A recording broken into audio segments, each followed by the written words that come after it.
a question about the debt assessment versus the capital plan. So those are two separate votes. The debt assessment is different from what we're asking for funding for the capital projects. This is the debt that we would have for fiscal year 26. So the 26 projects are spread out throughout the years, and prior projects that we voted on that are being paid down are included in this. So that's why those numbers are different. Um, so this has been presented at the Four Towns meeting for what the debt would be for the assessment, and same with the next slide, the capital plan, which lists out the projects that we plan to pursue and has the motion language for that as well. So with that, I'm happy to answer questions that could be helpful while you deliberate and whatever you need from me. Did you have any follow-up you wanted to include? Sure. I think one of the questions that was asked was specific to the central office cuts, as well as the programmatic impact. So with the reduction in the reductions, if that makes sense, reduction in the deficit, Shannon presented on Tuesday night the positions from that would be returned in terms of priority order for each of the schools. We still would have to reduce, like I stated, at least one FTE, but we would look programmatically, and we would aim for it not to be a student-facing direct instructional position. I think that when we say student-facing, everyone knows that a lot of the Unit A positions are student facing, whether it's a counselor, whether it's whoever, they interact with students. What I need to make further clear is that it is that the one FTE would not, in our goal, would not aim to be a classroom teacher. So that is what we will look at programmatically. In terms of the central office, just to overarch, and I'm going to be very honest, I have not had all of the direct conversations because it is balancing three budgets. And so now that we've gotten with the new numbers, I have a clearer picture of how we totally, outside of the reorganization and consolidation of positions that have already been had, which has yielded us savings. There will be additional looking at furloughing staff, reduction in COLAs for committee action, only at about looking at maybe a 1 to 1.5% increase for committee action employees. We have anticipated retirements, and then a reduction of a one position out of the central office. So, and that's a position that was not adequately budgeted on the FY, what year are we in? FY25 budget, and so the FY26 budget cannot sustain anything extra because it wasn't projected. So I wanted to give a little bit more specifics, but also note that I don't want to go too in depth because I do have meetings scheduled with all of the directors and individuals on Monday and Tuesday so that we can have a clear outline for the central office. There will also be a priority return list for the central office, like there will be for the schools, but at the end, the additional funding will go to the schools first. Schools will be the priority. If there's any opportunity, then we'll look at how we can restore central office positions. Thank you. Thank you. This is really great. I mean, that was really weighing on me that I didn't have insight into that. So when you say, a friend of mine says, like, you always have to go over things over and over again, and I do. So the central office reduction that's listed as the 3.6, that would be just one position, and the rest would be, No. No. So, for example, and I can go through this because we did it repeatedly. So, when we consolidated the operations department, yeah, we shifted a portion of the facilities director's salary off into the food services revolving, which created a reduction on our operating budget for the region.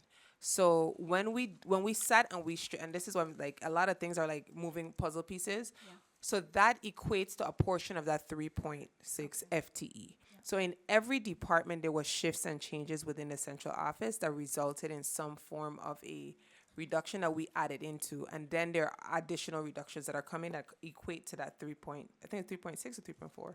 3.4 in Right. Amherst, 3.6 in the region. Yes. Okay.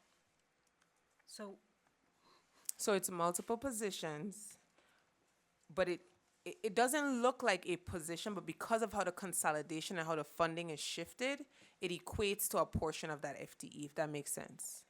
okay, so you always say these are people. People, correct. I So- know. I know, but my question is, how many people? We have One person. one person Yeah. that we didn't replace Okay, because we took two positions and we made it into one. got it. I- I'll trust you on the rest of the math. Okay, good job. That's all I need to know. Anna? So, I think two things. One is Rich Farrow had come here and sort of suggested the possibility of rethinking the middle school management. And I was wondering if that was a workable idea or not. And then the second question was, do any of these numbers reflect the idea of putting all student interacting, like all teachers, all paras, all counselors, and direct student service providers back into the budget? Is that closer to the 7%? Or like, how close are we to getting there with any of these numbers? So I'm gonna answer the first So part. not one FTE. I know. But one FTE. It's not one FTE. I'm gonna answer the first part and then also talk about the second part and hand it over to Shannon. So the first part is, I think after that meeting, when we had the public comments, I had a meeting with the middle school teachers, let me be clear, the core teachers, and I realized that in some semblance, we kind of in this budget process inadvertently created a core versus non-core kind of disagreement in the middle school, and that wasn't the intent. All educators are important, and so, but in meeting with the core teachers, and the senior core teachers at that who've been to the middle school, I think some of them may have been there long enough to tell me who the first principal. I'm just joking, but it's a joke. Community, it's a joke. But they shared that morning rich history and understanding, and Rich was on that call. After that, I had different meetings set up to continue speaking and engaging around the structure. We're bringing in someone to work with the teachers and the leadership around, confirming what we're looking at in terms of the scheduling. It's not just the scheduling of the core teachers, it's scheduling of all staff at the middle school. And that's why I said I would speak to the second half, which is one of the things that came out of it was the fact that we know since, I'm going to say post pandemic, there is an increase in needs around social emotional learning. There's been an increase and uptake in the middle school where there's been a drastic reduction in core teachers and a drastic increase in special education, social emotional wellness, staffing.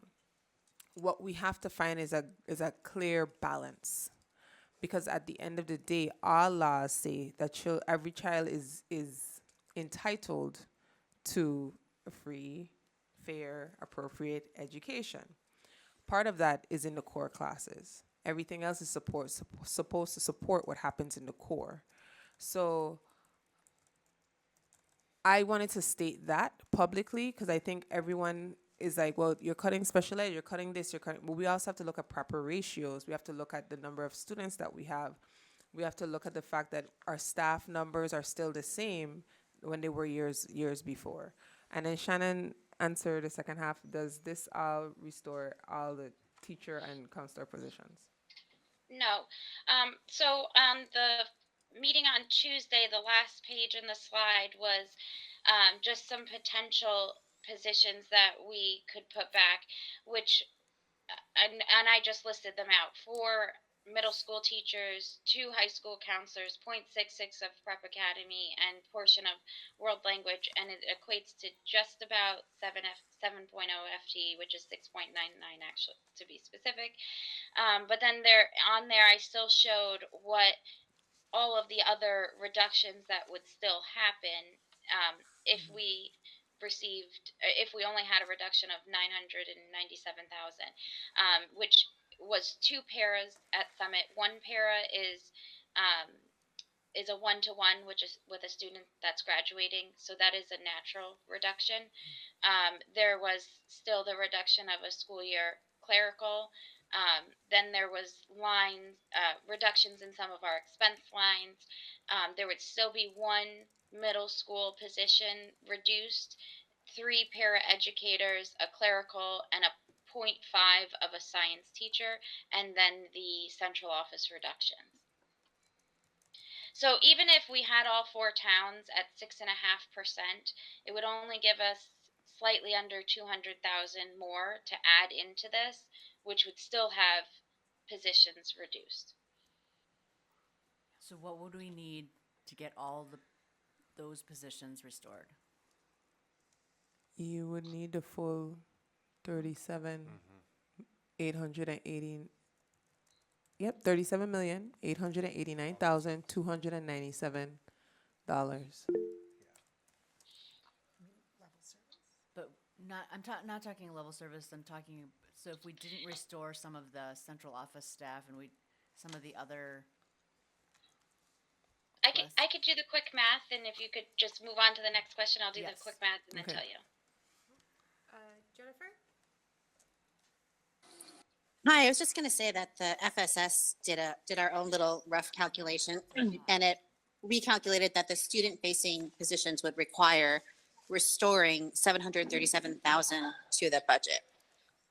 So the level sorry,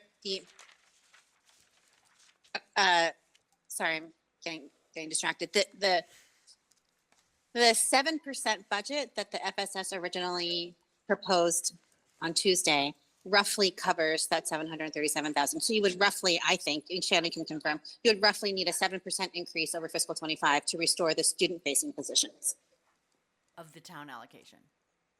7% increase of the allocation, yes. And I think that's right, because I remember looking at what was submitted and seeing how many we would get back, and the reductions in the expense line stayed the same, and the central office reductions would still be reduced. It was all the student facing, so I believe Jennifer is correct. William? I just wanted to say thank you, Shannon, for all the work you're doing. Of course. Deb? Shannon, can we, just to refresh my memory, review the statutory method and how that's calculated? In particular, is it those percentages of the whole assessment, or what part of the assessment is what the statutory versus percentage method applied to? Can you just review how you calculate the statutory method numbers, just so that we are all on the same page on that? Yes. Well, I have to get out my notes because it's a little in depth, which I can certainly do. In particular, I just thought it would be worthwhile revisiting what portion of the whole is the statutory versus non-statutory part applied to. I don't need the individual breakdown of the. I'm not sure I'm following. Do you Okay. mean like Just do it from the our beginning. operating around our operating budget? Because like there, like a portion is divided out by EQV, and then for our considered capital costs, but they're not really capital costs. But like some of our IT stuff is divided out by towns by EQV, and then the other part is by in the 5-year rolling average of enrollment, and it deducts out certain expenses to get a net school net total net school spending. So it is quite complicated. I'm not sure what you're really asking though, for me to explain what that mathematical process is. It's not 100% clear to me that everybody who does these calculations at home on their spreadsheets do them correctly when they're comparing the statutory method to the non-statutory method. And I would just like to, So what would be the non-statutory method? The percent with the guardrails? yeah, You want me to give it a go and you can tell me if I'm right? Sure. Okay. The way I understand it is there's a minimum requirement for each town. And that's set by the state. And then there's two other parts that are also set by the state. One is the capital costs, whatever we're paying off. I think most recently it's $150,000, and that's also just predetermined. There's no negotiation about that. And then there's the transportation costs, which is also predetermined. That's the way I understand it, it's supposed to go entirely by the assessment method in our assessment agreement. And then once you've added up all those things, there's a remainder of the assessment. In this case, it would be $25,511,161 minus all those other parts. And in my calculations, they're it's somewhere around $10 million. And that's the part that we're trying, that would be, you use the weighted 5-year rolling average percentages of each of the towns to calculate the statutory contribution, not of the whole 25.5, but of just that difference between the 25.5 and all those other, nobody's talking about it, nobody's negotiating it, it just is what it is. Right. Yep. You're pretty on track. Okay. And so, could you easily or relatively easily tell me for any of these calculations what that amount is, the amount that is being determined by the statutory method or some other method? Oh, yes. Just give me one moment. I have it. I just have to pull up the sheet, but yes. Thank you. Tillman? Yeah, so thank you for preparing those budgets. I think scenario 2 is the one that we were talking about at the very end of the meeting on Tuesday. And I don't want to repeat all the things from Leverett, but basically scenario 2 or 3 are the only ones that I can support.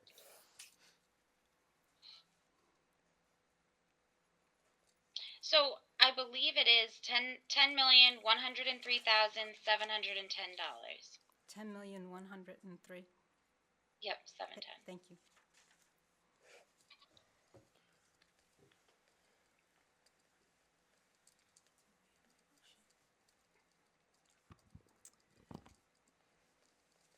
Sarah? It's just a comment. It doesn't indicate anything about which one I would vote for or something else entirely, although we are definitely running out of time. But I can imagine Amherst saying, well, okay, Leverett, you say you're not going over 6.5. We told you we weren't going over 4. So I don't know, other than, the public turning out at Amherst meetings, how we would move them to 5.49, let alone 6.5 or even more if we go back, if we try to put back more student-facing positions. It's just going to be tough. I think it's tough all around, but what we're asking for is for the committee to vote on a suggested budget. Let's present it to the towns. Let's put it back into the hands of the towns.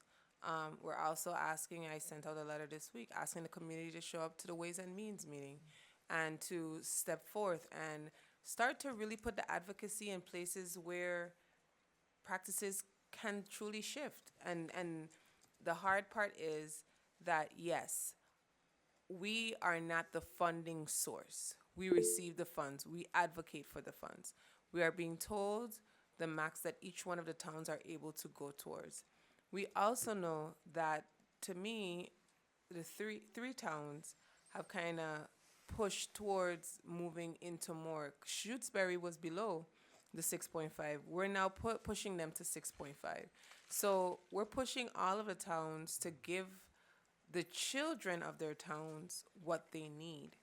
And then from that decision, we advocate, but we engage and we ask our community, our parents, our teachers to advocate with us.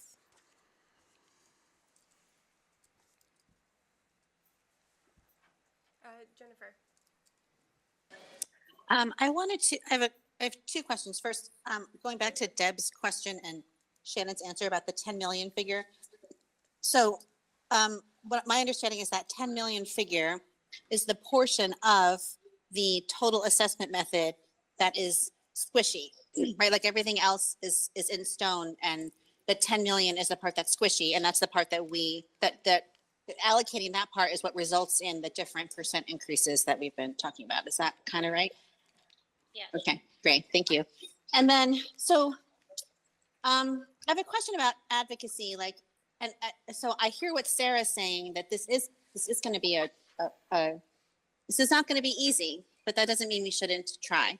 But my question is about at the state level, like, is it a possibility that our state funding for fiscal 26 could increase over what we're expecting, thus requiring a lesser amount for the assessment line? And I see Shannon nodding. That's possible, right? Because that's what the whole Ways and Means Committee meeting is about, right? And then if that were to happen, if all the stars aligned and the state did come up with more funding, but we've already voted this 5.7% budget, and then the assessment value would require less, what would happen? Well, if we had already voted the budget, and I don't know that we'd be required to change it immediately. Like it could still go through. And an example of this is if we, like last year, we voted a budget where we thought Chapter 70 would be. It ended up being more than what we received. But we didn't go back and revote the budget. We received the money, and what was the increased difference rolled into our E&D. So I don't know how much we'll see more in Chapter 70, but if we do receive more rural school aid that could be significant, we could potentially add back more positions that we didn't get to add back in because we're capping at 6.5%. Okay, got it. Thank you. Is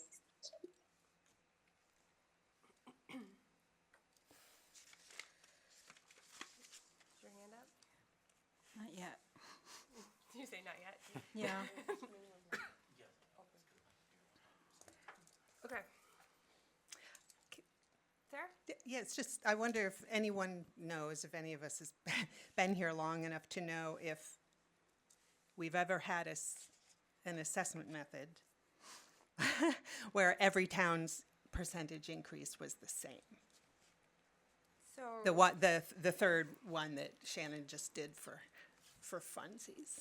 I mean, has that I'm pretty sure last year was was the all same. sick? All the towns were the same. The way It was funded. the way it was funded is different. If you don't take up the assessment method, it is a yes. You have to vote it a no in order for it to be a no. Right. Otherwise, it's a yes. Which is, correct me if I'm wrong, Shannon, which is why we don't, if we use the regional agreement method, we don't have to vote an assessment method because we have already agreed to it, right? So if we are doing something outside of our agreement, our regional agreement method, then we have to vote on it, which all 4 towns need to agree on. Which is And you can not say anything, which means you agree. which is how Amherst did it last year. And we send it to Desi for approval. And Desi says yes.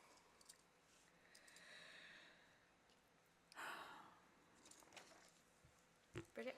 I really like to see the difference in the positions between version 2 and version 3. Version 2 is most close to what Shannon presented last week, or this week, earlier this week, when the 4 middle school positions were returned, the counselors stayed in place, and we got back some of the prep and some of the world language. But what I don't know is what remains with version 3. And then I think one thing that I noticed last year is we voted on a specific budget with these types of budget adjustments, and then things were moved and changed over the summer and at different points. And one thing that I'd like to do is have the version of what we're voting on clear when we're voting on it. Does that make sense? Yeah. Dr. Z? So, my understanding since coming in is that any changes to the budget has to come back to the school committee before it's made. So that's something that we definitely will do, even if it's a presentation to say this is what has occurred, and move forward in that way. That came up because there were things that when I came in, I had the understanding was supposed to be in, but they weren't there. And I think that, Bridget, that's where your concern comes in, is that, okay, but it doesn't align with what we were presented with. My understanding is any budgetary changes should be brought forth before the school committee.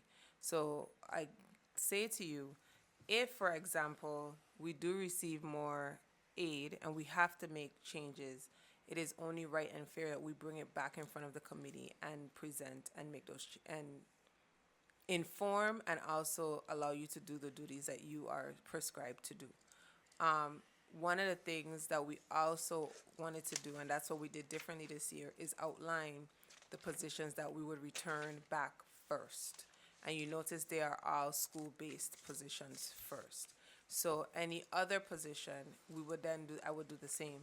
Bring it back and say, we've already returned these positions. These are the next suggested positions we work with school leaders to return. Shannon, with the option 3, how many additional positions would you be able to return if the deficit was 812,000? So it's just slightly under 200,000 more. So we have a middle school reduction at 70,000. We have 3 paras at 90,000, and we have a clerical position, and then that would take it. Or we have a middle school position, 3 paras, and a portion of a science teacher. So I guess it would depend. We'd have to work it. There would still be reductions, even at if everybody was at 6%, and it's just a matter of what do we take back first, and what would still be reduced. And what I would say is that work would come through working with the school leadership to make sure we can adequately meet the needs of students first. Follow up? Can I, yeah, if I could, let me see how to, so I think that of these budgets, can you hear me? Am I a little far? Yeah. Of these budgets, the one that I support most is number 3. And that aligns most with what we presented with the FSS as well. But I just want us to think through as a committee,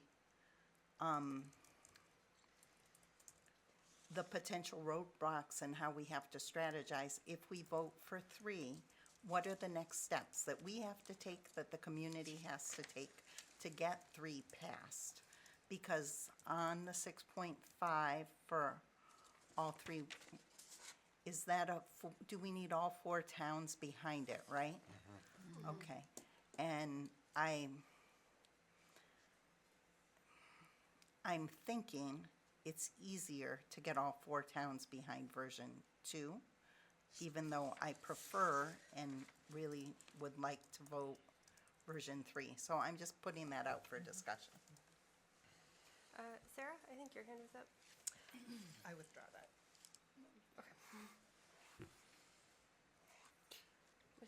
I was just going to say, I think the only difference between 2 and 3 is the percentage Amherst pays. Is that what everyone is saying? Okay.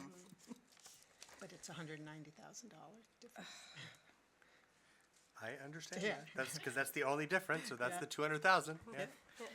Well, can you repeat that? The only difference between 2? Between 2 and 3 is that in 2, all three of the towns, Pelham, Leverett, and Shutesbury, are paying 6.5 more, and Amherst is paying 5.49 more, and in the third one, Amherst is paying 6.5, as well as the other towns. Can I Anna. respond to that? Did you look at the deficits, though, for those? They're different deficit amounts. Yeah, No, because Amherst will pay more, Right. and the Right, difference so in the- deficit is fully funded by Amherst. Okay, so just, yeah. Yeah. So there is another difference, and Oh. the difference is the gap. The gap is different for the different I versions. think you're saying And it's the same thing. yeah, you're saying the same thing. Okay. Yeah. Okay. Okay, good. Thank I you. don't see that I'm eye to eye with you, Deb, but I believe it, so. Okay, okay. You're saying the same thing. You're pointing out the deficit is less. William is saying the difference between the two is that Amherst is now paying 6.5%, it's which the same reduced, and that is the deficit, that lower, closed it. So you're saying the same thing. Good. Anna. So I guess I want to make a couple of points. One of the points is that, you know, this will perpetuate the differential from the regional agreement method. And will just make it worse for next year, which is still gonna upset some towns. I keep coming back to the idea that asking Pelham to pay 20 to 25% more than they paid last year is understandably not feasible. But at the same time, that's really how much they owe. That's really how much they actually should be paying. And the fact that they haven't been able to keep pace and are falling further and further behind is not our fault. It is a problem with their population. And I don't really know what to do about it, but at some point they really have to pay their fair share, and they aren't paying their fair share. And I don't know what to do about it other than they're just gonna have to bite it sometime and say, we will take this huge increase this year because at some point we actually have to pay what we owe. And I don't know which year that's gonna be. I don't know if they can split it into a couple of different years, but the problem with the regional agreement and keeping the cap, the guardrail at 1% for every single town means that we can never get there doing that. We will never get there unless they say, we will take that entire thing in 1 year. So I don't really know what the option is, but I looked at everybody's excess levy. Everyone has excess tax levy except for Amherst. Everybody is not using all of their free cash in like large sums. Every town has massive quantities of free cash that could actually make up all of the difference. It is not, we can't afford it at all. Yes, some towns would prefer to keep more of a rainy day fund, and I understand that. But the fact is, every single town can afford it, even the very steep increase. And that has to be understood at each town level, because the free cash amounts that are available at each town level, at each town, is way more than they need to fund the difference between what we need and what they're saying they can afford. And I don't know how to express that adequately to all of the towns involved, but that's the reality. We can afford this if we want to. And if things go our way at this next Ways and Means Committee meeting, if things work for us better in the future, maybe this is the last year where we have to do such a horrible thing. But if we never fully fund our budget, this is just gonna get worse and worse and worse and worse, and we will never get there. And then we won't have any teachers left. We will have to cut 2 core teams. We will have to cut 2 core teams and all of the specials. And that's just not acceptable. Tillman. I just want to point out that free cash is considered one-time money versus a base increase that we're considering right now. And we have seen with the ESSER funds what happens when we make base increases with one-time money. I was just gonna say that I from my limited knowledge of budgets and monies, I don't think that Pelham has denied paying a bill that's came their way, but we have not asked them to pay that. We have asked them to pay these guardrail versions. So what we have presented them, this is my understanding, over the years, yes, it's gotten them further and further behind based on the guardrails, but I don't think it was an intent on Pelham to not pay what needed to be paid. I think it was the system that was set up before us that has enabled this to occur.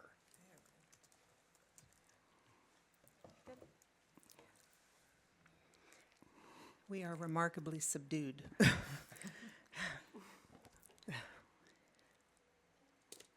So you have recurring revenue year after year after year, right? You've got your property tax, you've got your interest, you've got all these things every year.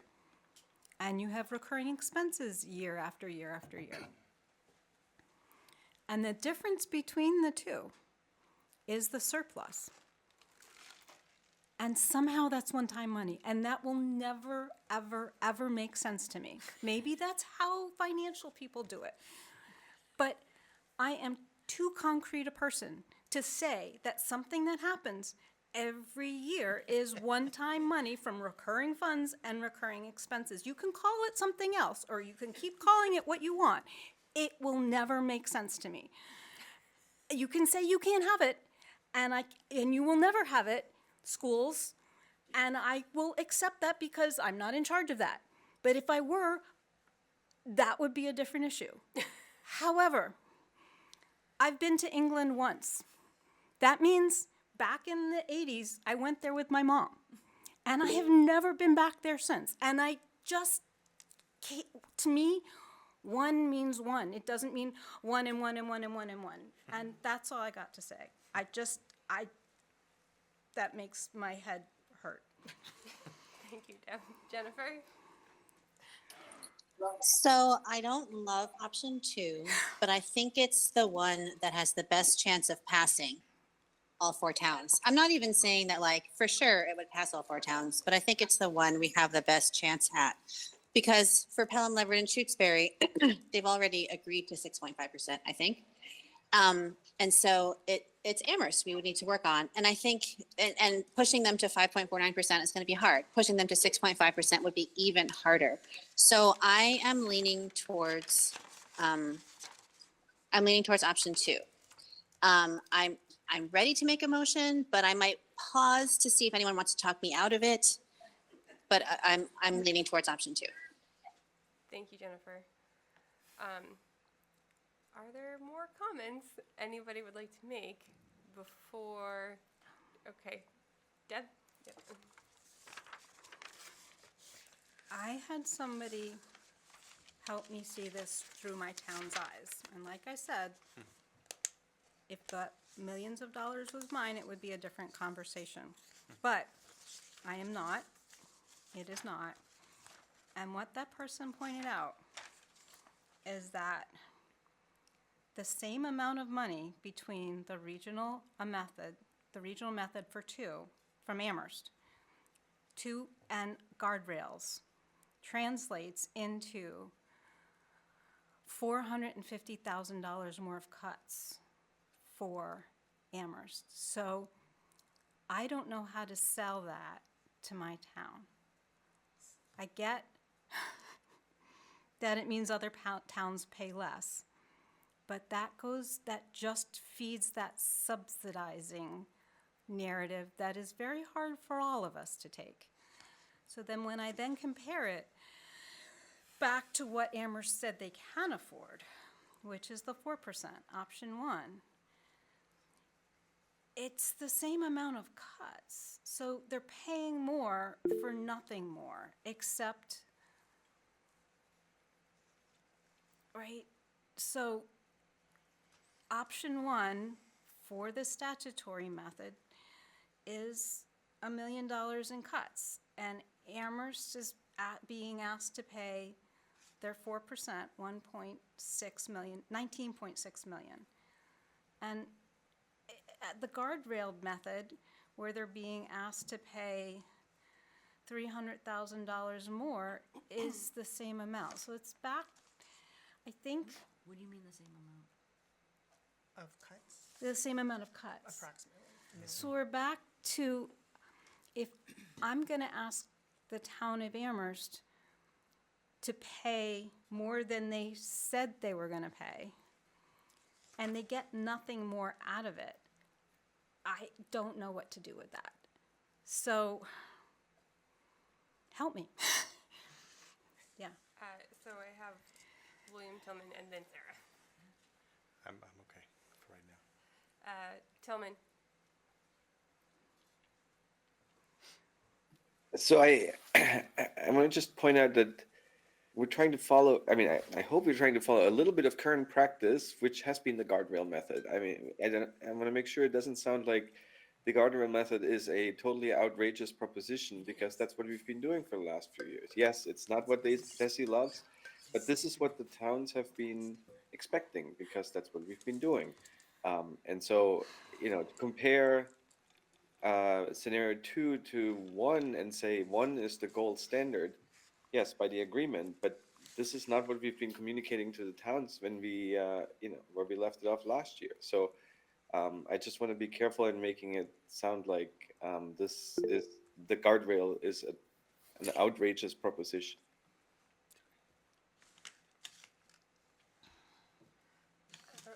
okay. Sarah. Well, I think I'm making a similar response to Deb, which is, 2 only looks worse than, I mean, Amherst might prefer 1 to 2, but the other towns are not going to vote for 1. It's Yeah. not going to happen. So there's no point in Okay. comparing. And I'm sure they're not happy about that. Yeah. I mean, I understand. Okay. That helps. William. I was just gonna say, do we want to do a straw poll? Can we do that before we vote, or no? We haven't had a motion. We have 3 options, right? We can in do front a of straw us. poll. Yep, Could we do a straw poll on the 3 options? we can. And you could vote multiple times on each option if you wanted to. Yeah, I Right, mean, a straw a poll. straw poll is just a preference, Right. and it's not binding in any way. Jennifer did have her hand up, so if you don't mind if we do, No. Jennifer have, I- sorry, I withdraw. withdraw, okay. Okay. So, yes, we can have a straw poll about a preference to a budget scenario.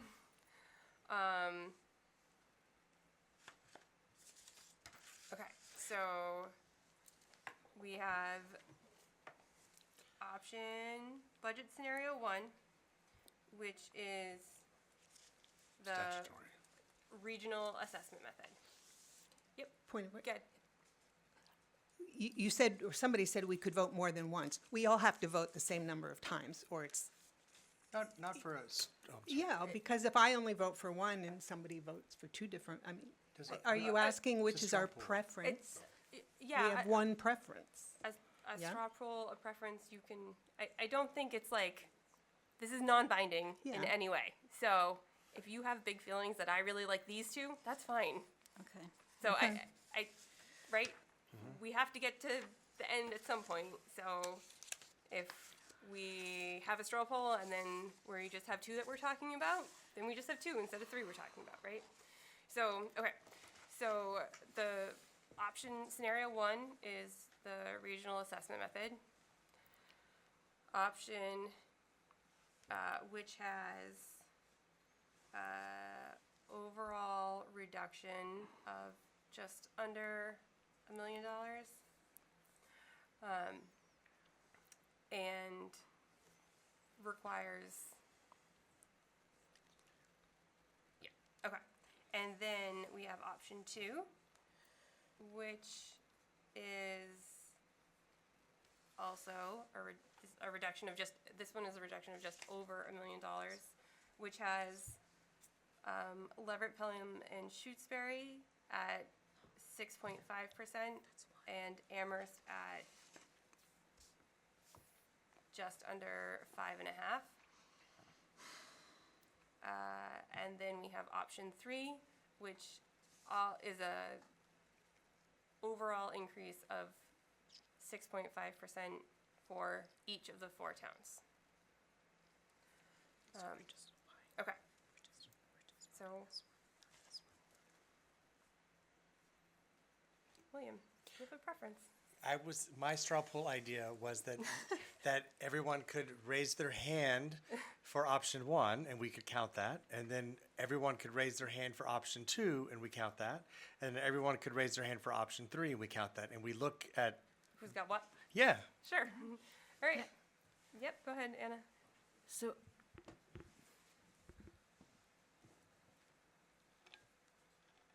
the problem with DESI is that they won't allow us to do anything except for one standard guardrail.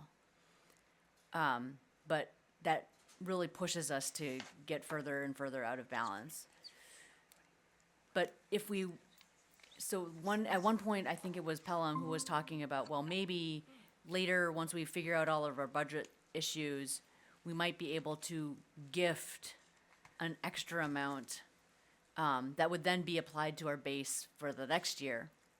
But if they gave us a gift, how would that get worked into the budget, and would that then like show that they are putting in more than 6.5%, or would that be in some other compartment that would then not affect their allocation amount, or like how would that play for DESI? Does that make sense? Yes. Think. I was saying, I don't think DESI cares how we get the money. I think, which is what happened last year, we just get what we voted on and everybody had the standard amount. I think what ends up happening is it falls back on us, the district, which we're gonna end up in the same, hey, don't take out the additional 1.5 or whatever percent and getting letters again. So for me, that's it. As long as they know that what they're giving us is the base for the following fiscal year, that's it. So, the same way the towns can't tell us how to spend our money, we can't tell them how to fund. No, but this is what I'm saying is like, if they give us their allocated 6.5% increase, and then they give us a gift, we throw a party. does that make their allocation amount 6.7%, or does that make their allocation amount 6.5% plus a gift? I think it's 6.5% plus a gift, but then next year, Then, then if they promise to roll, if that then becomes it's their base. already rolled in. So, Okay, so it wouldn't it's affect DESI, it would just affect us. us. Okay. Yes. Okay. Straw poll. All those in favor, or not in favor? The preference, whatever. Straw poll for scenario 3, which is a 6.5% increase to all 4 towns. Option 3. Option 3. Starting, who wants this? Starting at likes option 3. Who likes it? Who would vote on this? Who would? I mean, Yeah. All right. So 1, 2, 3, 4, 5, and Tillman is. I don't know if Jennifer's hand is up. Irv. Yes. Okay.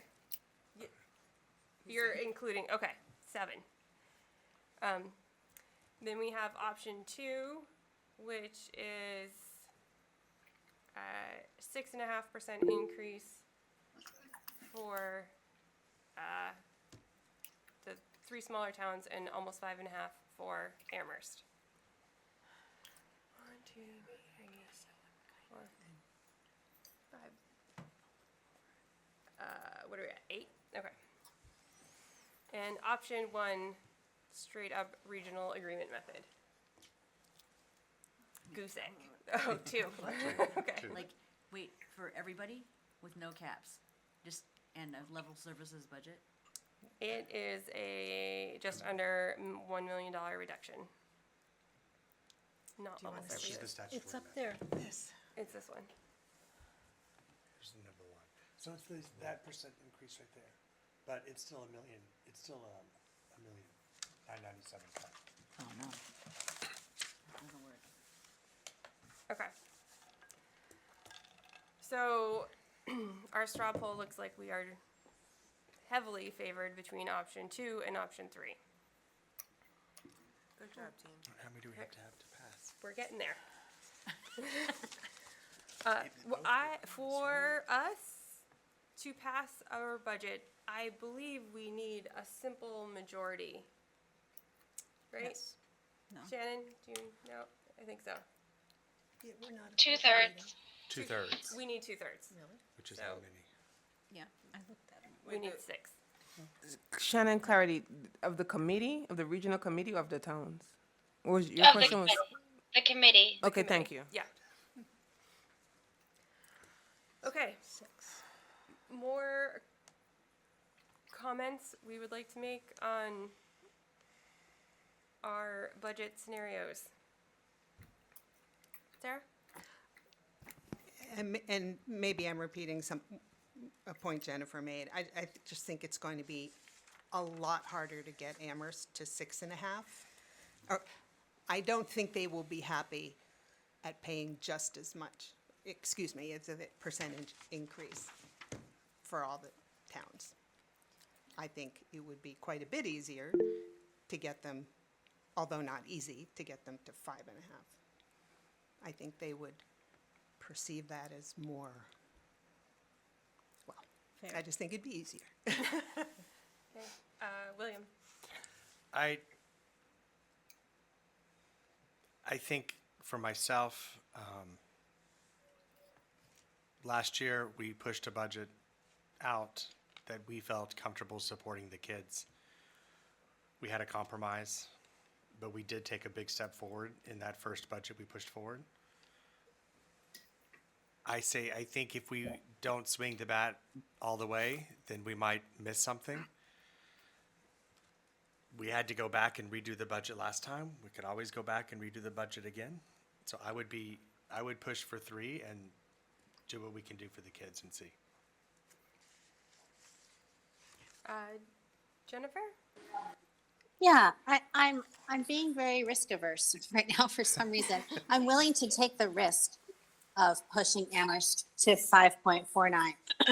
And I'm willing to count on our community to come out and make public comment and do whatever they can to push the finance committee and town council. I'm willing to take that risk.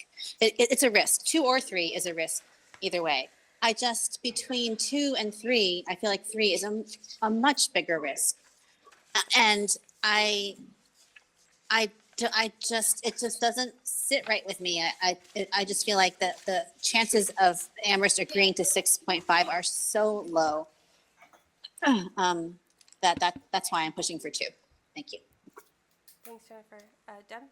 Can we look at what the difference in those 2 budgets would restore? Sure.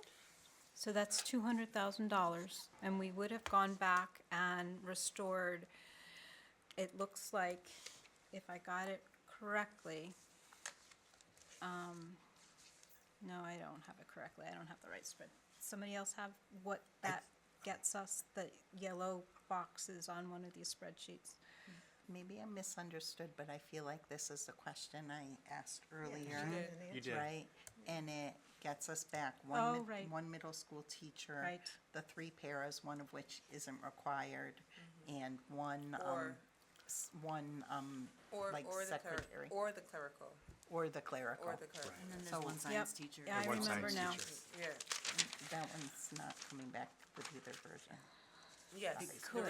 it could. The reduction of the It science. could. teacher It's, come so back. it's like, they have these, Yep. the para, the One of 3 the- paras, the middle school teacher and the science teacher and The three, The clerical, the clerical position, and some combination of those could come back, based on the school needs. but not all of them. so just to sum up, it's a half a teacher, student facing, it's a half a student facing position, a classroom teacher. And that's the only difference in those 2 scenarios, It's in not, terms of student facing. No. No. no. Can't be. So you have the one middle school teacher. The middle school teacher. You have the one middle school teacher Okay. that would be restored. Then you would additionally have the options of, you have 3 paras, one that would have been like natural transition. Yep. You have a clerical option and you have a portion of a reduction in a science teacher. And so that those positions will work with the team to determine which of those would be most critical with the 200,000 that would be less of a deficit. But the middle school teacher wouldn't be a classroom teacher, if you could make that work. I thought that's what you said, maybe? So if I have to reduce, okay, I'm confused. I'm Is the confused. is I am, because I thought I was answering what's being returned, not what's being taken out. Okay, so Yeah, you were. My bad. let me stick to my language. Okay. The one unit A position Yeah. that would be not returned in option 2 Right. could be returned in option 3 Correct. at the middle school. Yes. And that is a classroom teacher. I stated that the unit A position is, I am going to aim for it not to be a classroom teacher that Right. provides direct instruction. Right. But we will balance the schedules and the numbers Okay. to ensure. Thank you. You're welcome. William, I just have a question for Shannon, and it's maybe too complicated. So option 2 and option 3, it would be the same ask to 3 of the towns. Yes. Yes. It's only a different ask for Amherst. Is there a way that we could put the budget forward that the 3 towns could vote on that, and then it would just be left with Amherst to vote? I don't know. Can I answer first, Shannon? Sure. Okay, because we walked this through. Okay, sorry. What we are going to put forth, and what I think Tillman had suggested, was all 4 towns have a 6.5% guardrail. The difference between option 2 and option 3 is that we're saying the minimum of that guardrail that Amherst needs to hit is at 5.69? 49%. So that's the difference. We are going to submit to DESI and say, for fiscal year 26 only, we are instituting a 6.5% guardrail. The 3 smaller towns will be hitting that guardrail. We are saying in option 2 that the minimum of that guardrail that Amherst can hit is 5.49%. Shannon, am I correct? Yes. And in option 3, how does that? Oh, in option 3, then you hit in the guardrail like everybody else. Okay. Irv, was your hand up? Yes, it is. I guess when I look at the option 2 and option 3 in relationship to going to the town of Amherst to support this, it's very difficult to do certainly to do option 3. Very, very difficult. I could not see myself supporting that. However, I can see myself supporting option 2, even though I think that is going to be a long, hard road for us to go. However, it is more palatable, I believe, than will be more palatable to Amherst than option 3. Option 3 is just too far of a reach and too much to ask.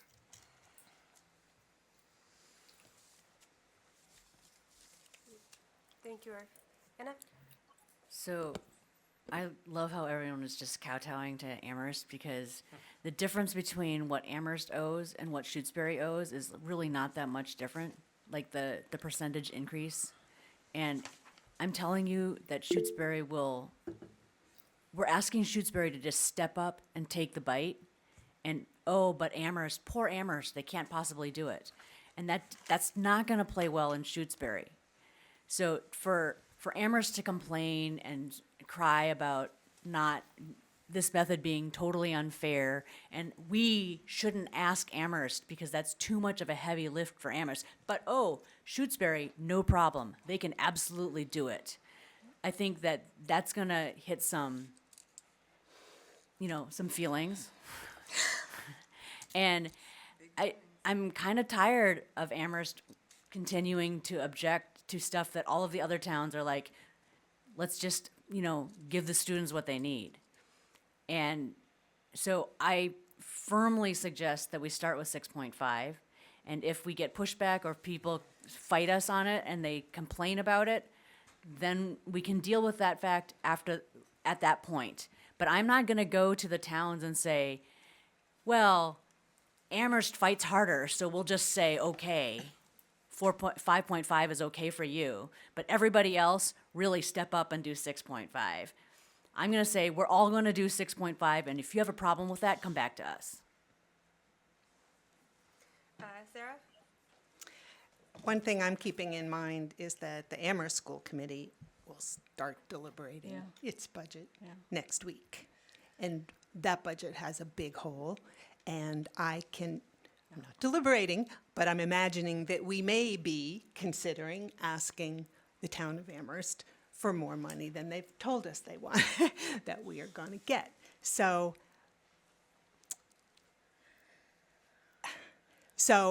I am trying to keep the needs of all of Amherst's students in my mind, and Amherst's ability or willingness, but certainly willingness to meet budgets that both committees are going to be asking for. So I don't want to end up, robbing Peter to pay Paul. Sorry. We all sit on 2 committees. Yeah. That's how we get here. Irv? Yeah, I guess I really want to caution people about the language that is used, and especially in relationship to Anna's language in relationship to Amherst. It does us no good to vilify our towns and the town personnel who are working diligently and very hard to try to come together to meet our budgets. So vilifying Amherst is really out of line. Okay. Deb? Can we look at, I have to say it, I just have to say, can we look at the statutory method for 2? It's the same amount of money for Amherst, and it's $350,000 less in reductions. I'm sorry. Can you say that again? 2 for 2? For 2, the regional method, the regional agreement method, the statutory method, it's 5.49 for Amherst and 5.49 for Amherst in both columns. And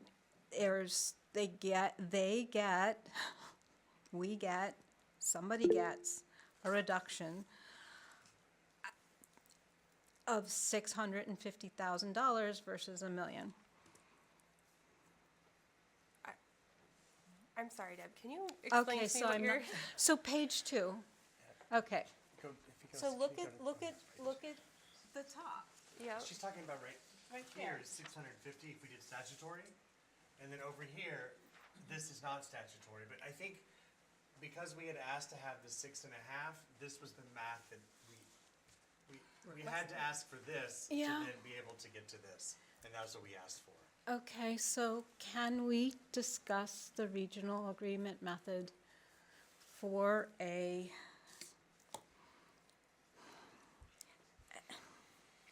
can we please discuss that regional agreement method, even though that's not what we came to discuss? The 7.2% increase? The 7 point- Using this as an option? No, I the next. would like to hear people discuss that, please. Which is these 2 columns here, right? Yes. You want to talk about the funding for it, or you want to talk about... Whether or not they could support one versus the other. So, There's no way. That's, I need So, that I mean, discussion to take it's the same place. numbers as option 1, as far as the percentages asking for the towns. Yes, So I don't see how we're gonna we have to have 3 of the towns agree. So, I mean, it looks like to me that Amherst would possibly agree, and it looks like to me possibly Shutesbury would agree. But Shutesbury may not agree, but I think that Pelham and Leverett would, it would, from what I understand about the Pelham is that 22, 23, 24% is not going to be possible. Okay. Jennifer. So, I understood Deb's question, and so I think that, sorry. First, I want to address what Anna said about Amherst, and I'm not suggesting. I said I prefer option two, and it's not because I'm like, oh, poor Amherst, we can't ask them to give more. I feel so bad for them. It's because I'm pragmatic about what I think the Amherst Town Council would approve. I already think it's going to be a stretch to get them to approve 5.49, but I'm willing to take that risk. But I can't. I don't think they would approve 6.5. So I'm being pragmatic, and along the lines of being pragmatic, I think that option one we agreed. I believe we agreed that we wouldn't be able to get 3 of the 4 towns to agree to option one. We might be able to get 2, but we wouldn't get 3. And then I think option 2, page 2, regional agreement method. I think no one would agree. No one would agree to that. I don't think any of the towns would agree. Like Amherst wouldn't automatically agree because it's too high. The Pelham and Levery are in double digits, and Shutesbury has already said they won't give more than 6.5.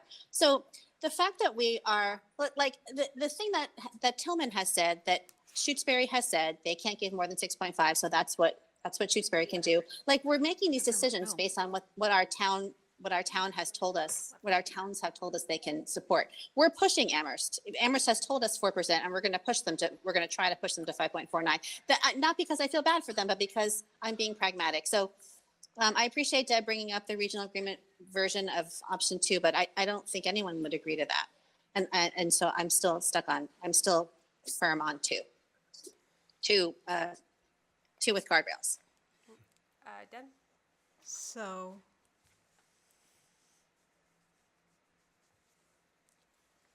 putting on my town councilor hat, we're pushing, well, the other towns have come forth with higher percentages. Of the towns, of the other 2 towns, town's councilor Deb says, well, Pelham and Leverett are further away from the statutory method, so their increases make sense. That's all I got on that. But the other towns have come forward saying, we will dig deeper, but this is all we can do, 6.5, 6.5, 6 point. Well, no, they went up to 6.5. And Amherst says, all we can do is 4%. You're going to push us. Why aren't you going to push the other towns to go up higher than they can? Discuss, please. Anna? So I want to address what Irv said, and I am not vilifying Amherst. I am making a comment about how the school committee reacts to Amherst. And we seem to fear or resist asking Amherst because they put up such a strong fight, whereas the other towns seem to play nicer with us. And I think we should not take that into consideration, and we should demand the same of every town, regardless of what we think is good for them or happy for them. And so I don't mean to be rude. I just think that we have to be fair. And I get that Amherst is the furthest, has the least amount of increase to get into our current regional allocation method, and that Pelham is the largest increase to get to our current allocation method. But if we're capping everybody at a higher than what they would like to be at level, and there's a clear division if we wanted to go that way. But Desi doesn't think that that's acceptable, and we probably shouldn't play like that. So, you know, again, I feel like we should ask for 6.5% and make them say no. And if they say no, we'll deal. But let's ask, because we can't get what we don't ask for. And by admitting defeat before we even start, we're just gonna get less money. Bridget? I think I go back to what we talked about last year, which is our job is to look at what the students need, right? And a lot of the discussion last time came because Tillman came from his town and he said, we're hearing what you say, but sorry, we can't do that. And then some of the pushback that we're hearing there is from Jennifer and Deb is because we've been listening to our finance committee meetings. We heard Amherst at the Four Towns where they felt like the gap between the statutory method is just getting bigger and bigger. And we need to do the unidealistic part of counting votes, right? So I feel very torn. I want to vote for 2, but I think we can win 3. And so I'm just putting it at that. I would like to just start this conversation and keep this conversation going from the completely different place. And I think our process is really messed up in terms of that. We're not starting with what the students need. And then we're just keep getting pushed into these boxes by the town.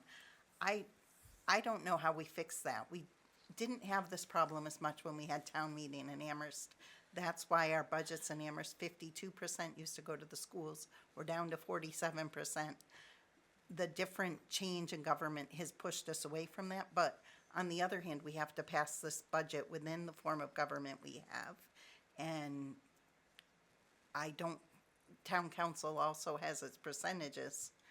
And I can count votes there. We can push, I think we can push 3 people who aren't on one side or the other very firmly right now to move in the right way for the smaller percentage, and I'm not sure about the larger one.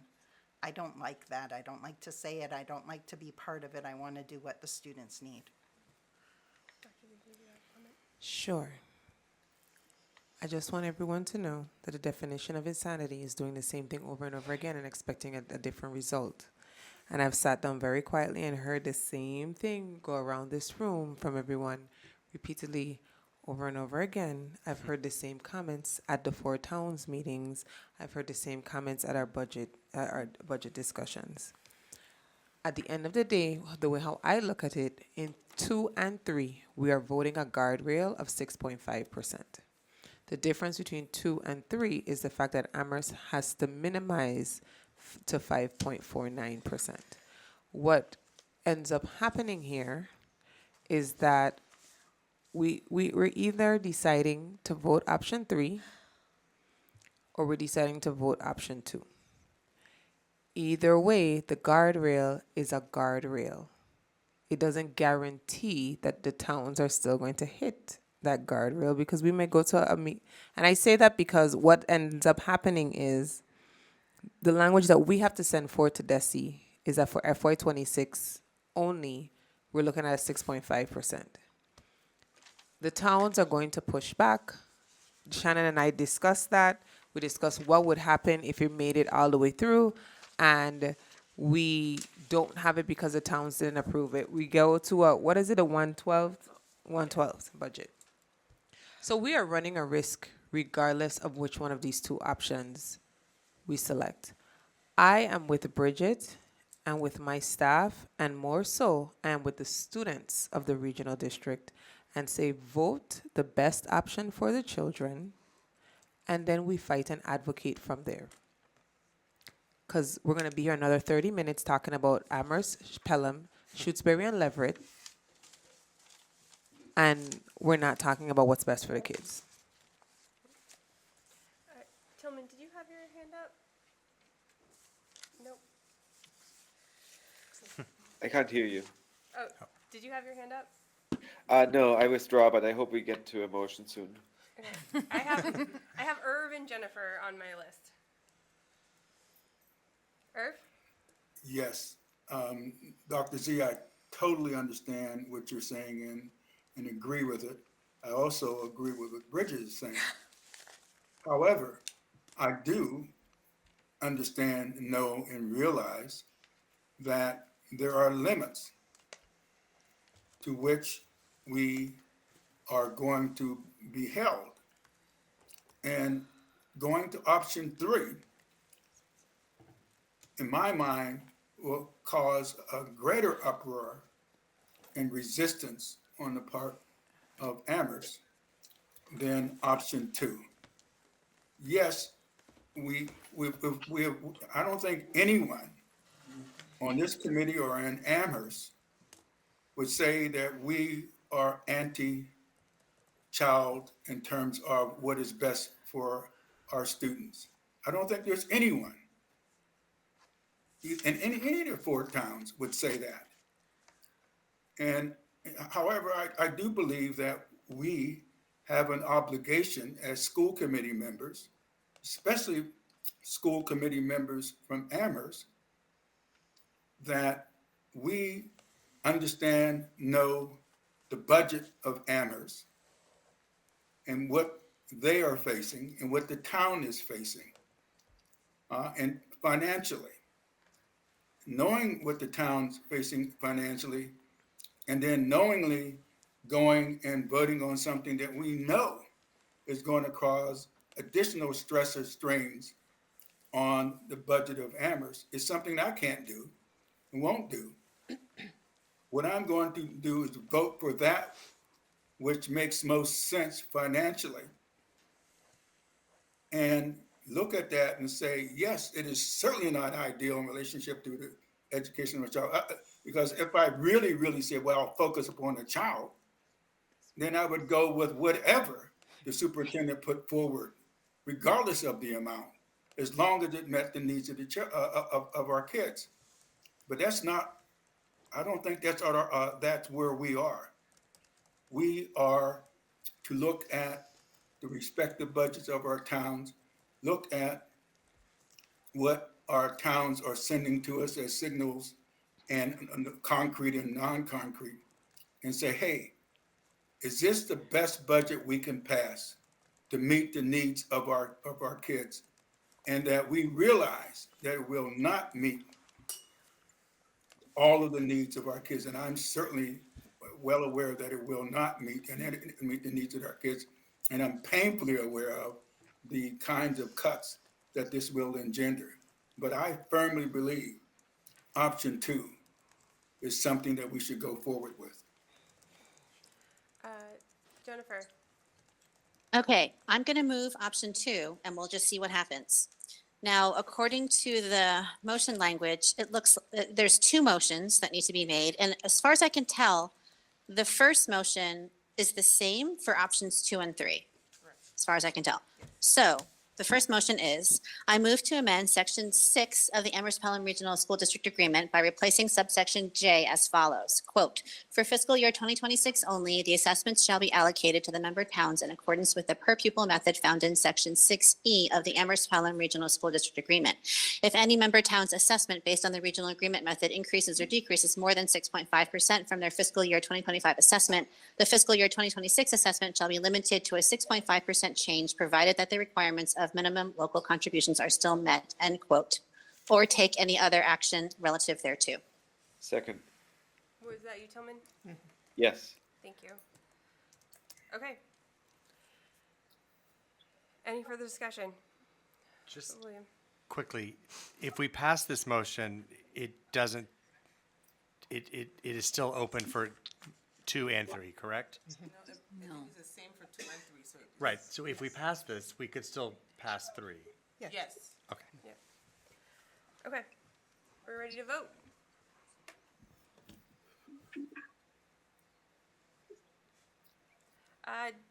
Jennifer? Yes. Tillman? Yes. Irv? Yes. Deb? Yes. Bridget? I'm gonna abstain. Sarah? Yes. Anna, Yes. William, Yes. and Sarah Vess, yes. All right, so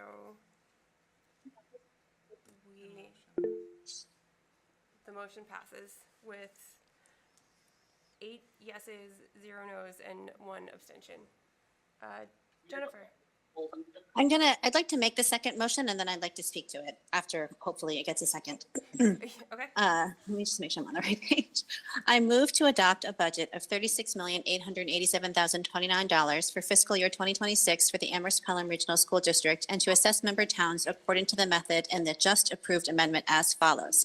Amherst, $19,872,688. Pelham, $1,134,966. Leverett, $1,739. $1,739,621. Shutesbury, $1,761,618. second. Point of order. Oh, Yeah. yep. Go ahead, Tillman. I just want to make sure that Amherst is 19 million, I believe. Jennifer accidentally said 1,000. Sorry about that. Yes, I meant Amherst, $19,872,688. Excellent. Okay. I will second it. Did you?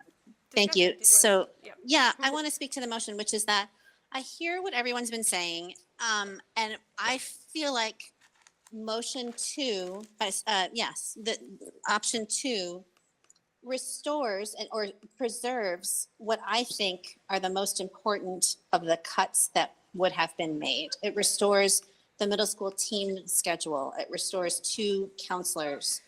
It restores world language.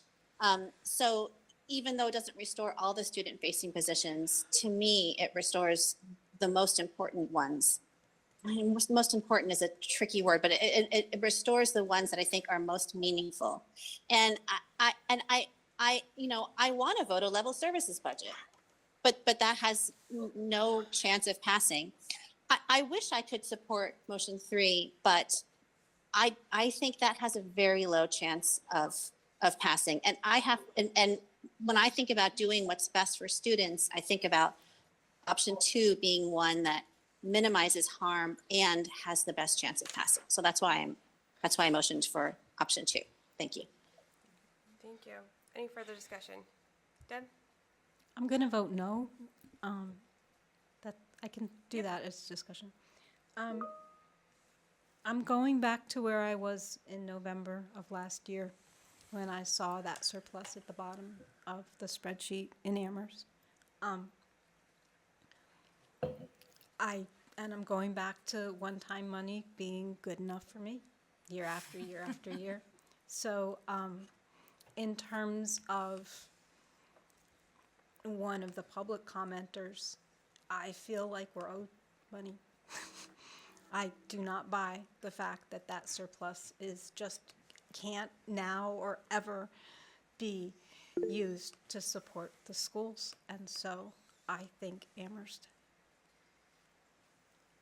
has the ability to rethink that, especially with the support of the staff, the school committee, and the community, which has shown that it will support it. Jennifer, is your hand up again? It is, but you can Oh. put me at the end of the queue. You are the cue, so have at it. Oh, I'm sorry, all right. Tillman. I just want to say that I don't have a strong opinion either way because the main difference is to Amherst, and I believe that the representatives from Amherst on the committee should, kind of make the major decision. The one point where this connects to Leverett is that Anna had made the correct point that we're still not moving out of this imbalance between the regional assessment method and what the towns do according to that formula, which we haven't been using, but the other one. And so I just want to point out that budget 2 would at least a little bit move the towns in the right direction. Thank you. Okay, now it's your turn, Jennifer. Sorry. Okay, I just wanted to respond to what Deb said. I agree with all of that. And we're going to have to bring all of that up, even with option 2. We're going to have to bring up free cash and capital and all the other, we're already asking Amherst to pay more than they said they wanted to pay. So all of that still applies, and it's still gonna, we're still asking them to push. And yeah, thank you. Thank you, Jennifer. Okay, any further discussion? Okay. Jennifer, how do you vote? Yes. Tillman, Yes. Irv, Yes. Deb, No. Bridget, No. Sarah, Yes. Anna, No. William, No. and Sarah Bass. Right, yes. Okay, it does, I think that, Shannon, that needs a 2/3 vote also, right, as part of the budget? Yes. How many said yes and no? I was trying to keep track. We are 4 no's and 5 yeses. And Yeah, so that Need- passes, it what? right? Does that? Oh, we know it needs 6 It because needs there's 9. 6. Yep, so that does not pass. So Yep. Go ahead. I make a motion to move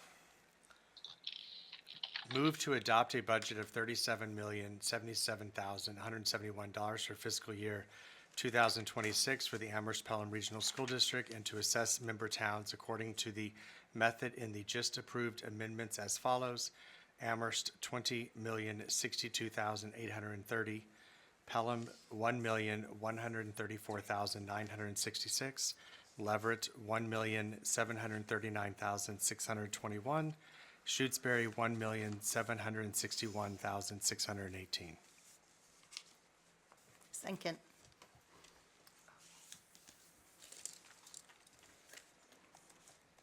Was that you, Bridget? Yeah. Okay. Any further discussion? No. Okay. Yes. Okay. Deb, Yes. Bridget, Yes. Sarah, Yes. Anna, Yes. William, Yes. Jennifer, Yes. Tillman, Yes. Irv, Um,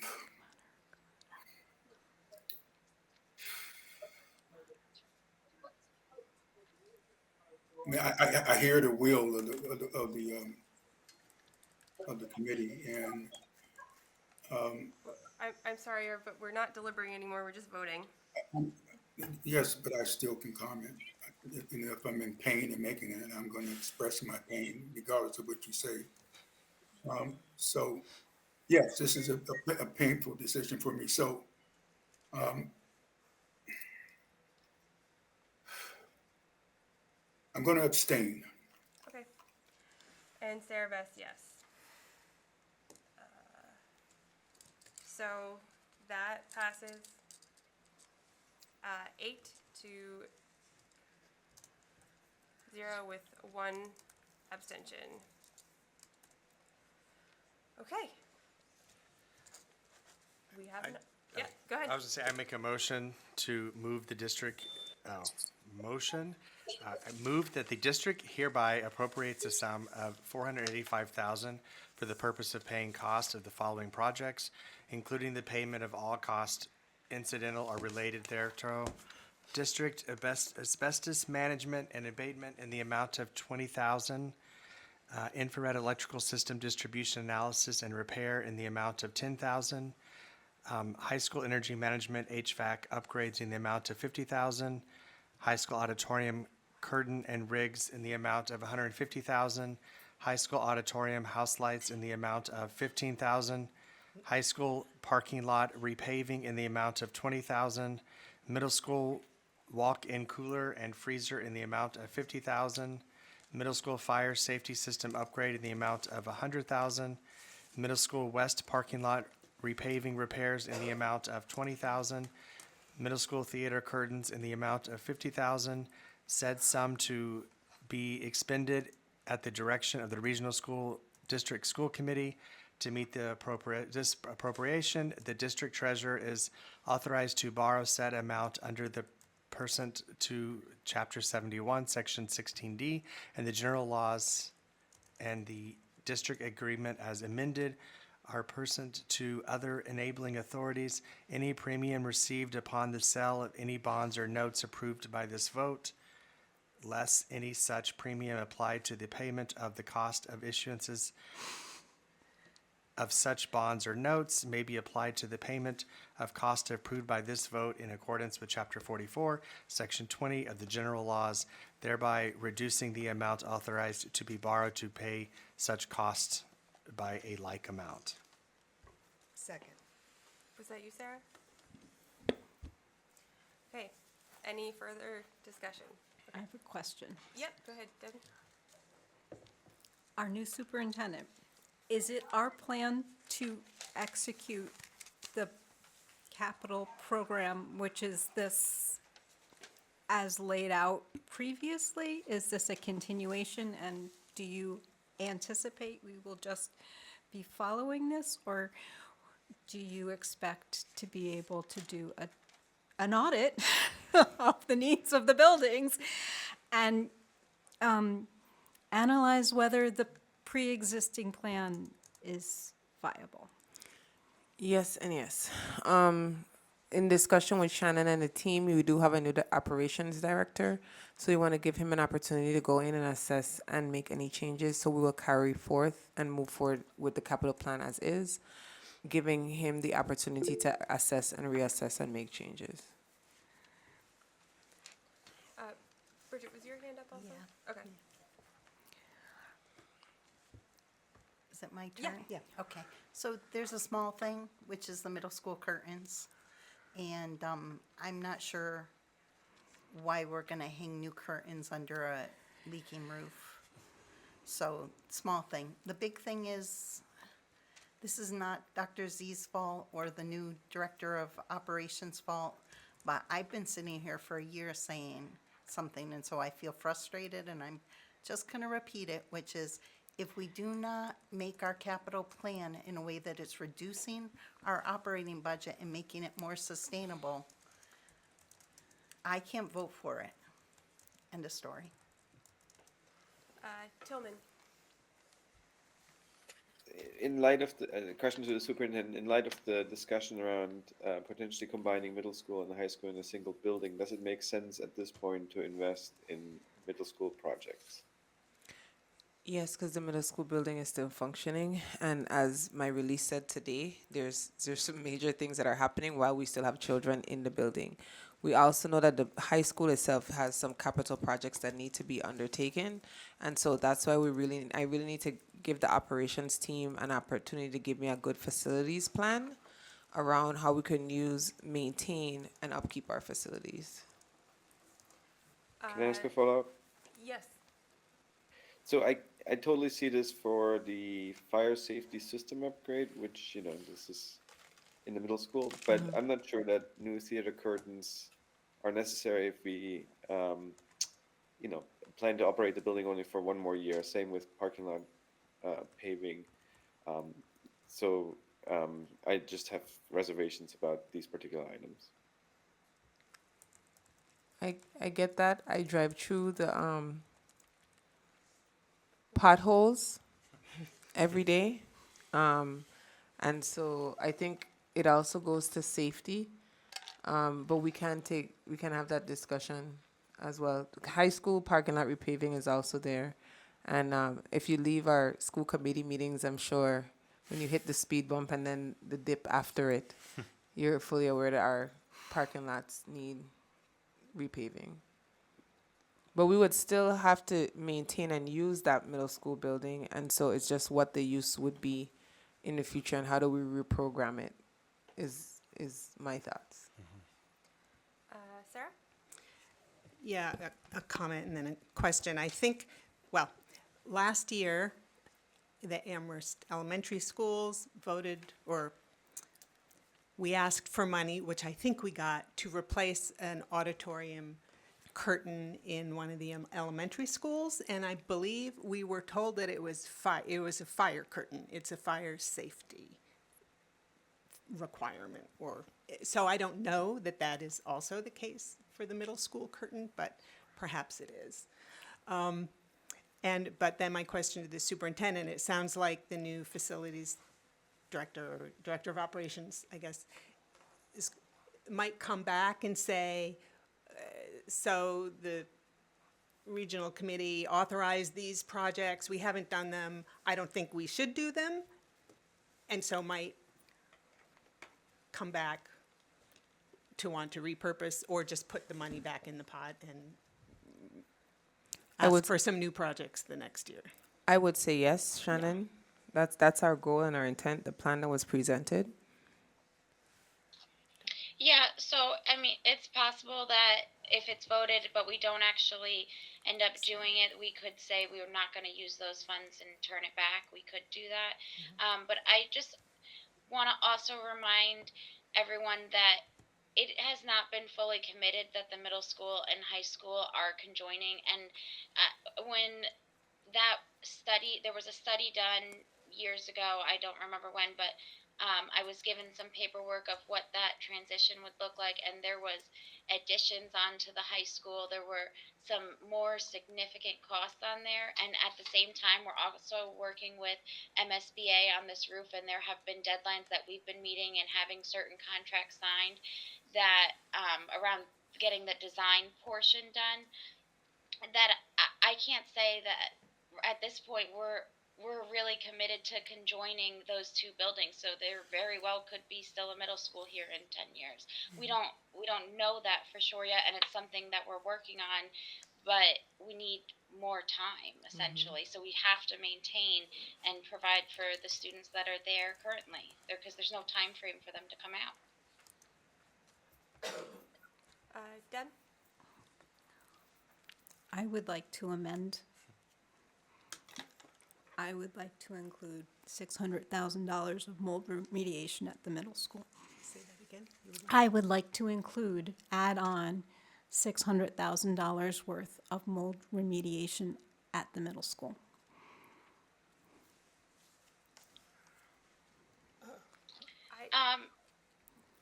Oh, Shannon, Corey. go ahead.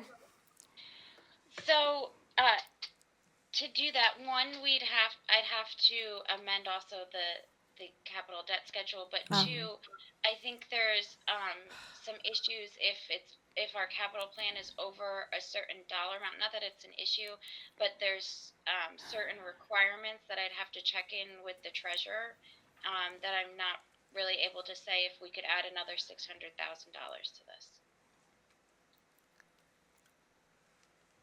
Okay. I think Anna and then Sarah. So,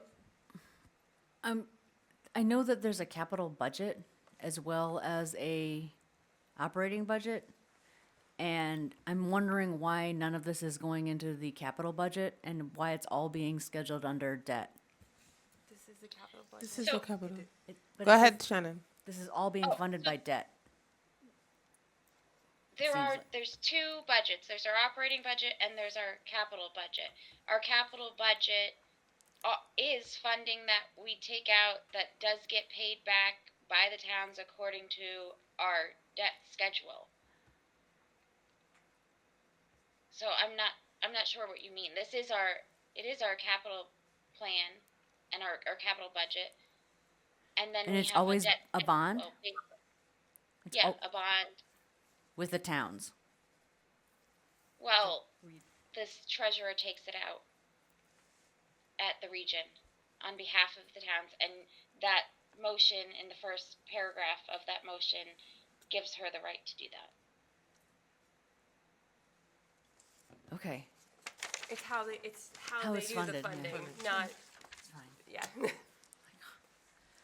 Okay. Sarah. I would ask Deb where that number came from. I mean, that was just out of the blue. I wouldn't I don't see how I could vote for it with no backup or unless, go ahead. Well, because I couldn't pull up, Yeah, go I ahead. couldn't pull up the relative amounts that different towns pay off the top of my head. So I went with more or less Amherst's $500,000 plus whatever the other towns would proportionally contribute. What do you mean they're Amherst's I was, 500? that's where I started. I tried to figure out what percentage of a whole Amherst would contribute $500,000 of. I'm not speaking good English. No, I'm saying, why do you think a mold remediation would cost $600,000? I think it's a start. I don't think there's any chance we're gonna be able to remediate that entire building with $600,000. Irv. In relationship to that question in depth, the question I have is to the superintendent is how serious of an issue is mold in the middle school?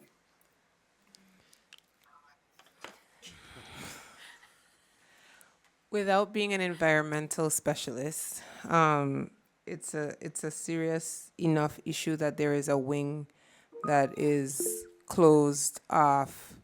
I've had a meeting with the mu- orchestra, music teachers at the middle school where they've lost a music library and cannot go in because of the need for remediation. And even if they remediate, they may lose it. So I would say that at least testing, identification of specific areas would be something that is needed, and then to move from to the point of remediation. I know right now with the issue we have with the roof leaks, I'm sure there's some additional things that are brewing that we may need to get ahead of. Can I have the follow-up to this is this an issue that threatens the health of the students in the middle school? And if so, why isn't it a part of this capital budget in the first place? So, two things. Yes, mold affects the health and safety of the students, staff, and everyone in the middle school, including myself, because my office is in the middle school. And secondly, we, as I explained, I think it was it Sarah or it's late. It's been a long week. That asked about why we're moving forward with the plan as is the fact that we wanted to one give the director an opportunity to assess and determine what next steps are. I think that there was something that came out previously because one of the questions I asked was about the need for the remediation. I think there was some work also in what's happening with the sixth grade move and if that's a part of the plan because that's the wing that was supposed to be used. So there's some unknowns that we've been trying to unearth, but essentially for me, we do we need the opportunity to just create a clear facilities plan and determine what we can and can't do and then how much it's going to cost to assess and then remediate. All right, so Dr. Z, I guess my concern is if I were a parent, I would be really concerned in terms of mold in the school building, and if that was a imminent threat to my child's health. So I am asking you if there is any imminent threat of health to the school students who are attending the middle school in relationship to mold. So what I will say again is that to my knowledge, the areas that were worse and more severe than others have been closed off and are not accessible to students and staff. What I will also say is that if anything ever came in front of me as an imminent threat, I would shut that area down. It has not come to that point, but I do agree with the fact that we need to assess the building to determine what what is the air quality, what is the actual type, if there is a type, if it is mold versus mildew, like what is occurring, and then create a plan. And so that would be my recommendation and my ask. If I would not sit here and say I know what it is, because I can't. I would be falsely sitting down here and saying something that I'm not qualified to do. I have a math and science background, but it's not in environmental science, and I don't test and put things in a petri dish. Sorry. But what I will say is the areas that are worse have been closed off. No one accesses those areas. And so what I was informed was that the areas that is accessed by staff and students are within reason for them. Now, everyone has a different level of sensitivity. Everyone is not the same, but nothing has been brought in terms of imminent danger to my attention. I do want the building assessed, though. That is definitely something that needs to be done so we can have a clear facilities plan. And I would like the operations director to have the opportunity to work within what is currently happening, as well as to make a plan for the future. Is that assessment of capital cost? Shannon? I was just going to add that over the years we have had funding for asbestos management and abatement, and I think sometimes if the mold is within the same place, it's managed under that funding as well. So it's not that nothing has ever been done, but I think it's coupled in partly with the asbestos. Thank you.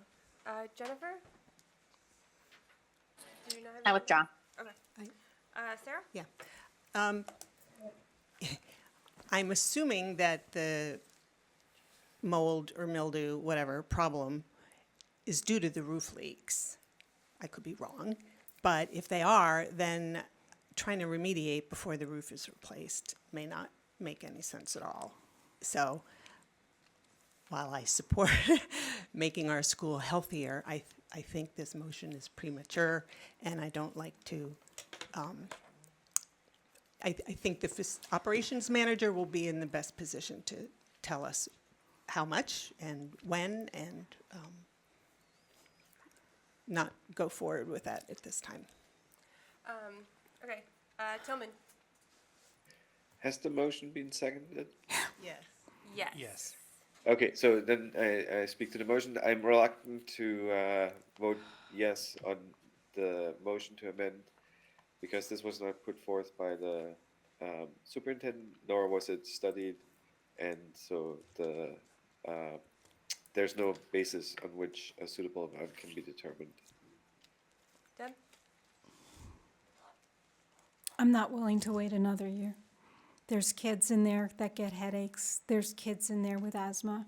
There's visible mold. I was going to ask, but the superintendent stayed out.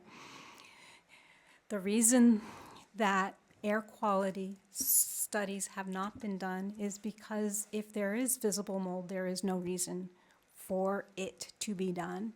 That the guidance is if there's visible mold, it is a health hazard. And yeah, it's going to keep happening, and but this is a start, and it might be less cost efficient than waiting until the roof is done in N years if we get the MSBA approval. And that's going to come at a capital cost to the towns as well. It's just, if it were my house, I would get the mold out, and I would do what it takes to keep my family healthy. Kids spend 6.5 hours a day in that building. Staff spends 6.5 hours a day in that building, if not more. It is inches away from, if somebody did an OSHA complaint, I don't think we'd have a choice. I think it is a health hazard to 400 people, some of them more vulnerable than others. And I think it needs to be done. And here I am a year and 3 months into my time here, and I'm just not willing. Yeah, it'll be pumping, it'll be siphoning water out of a boat that's taking on water. I'm not willing to wait until the boat is sealed. So I could add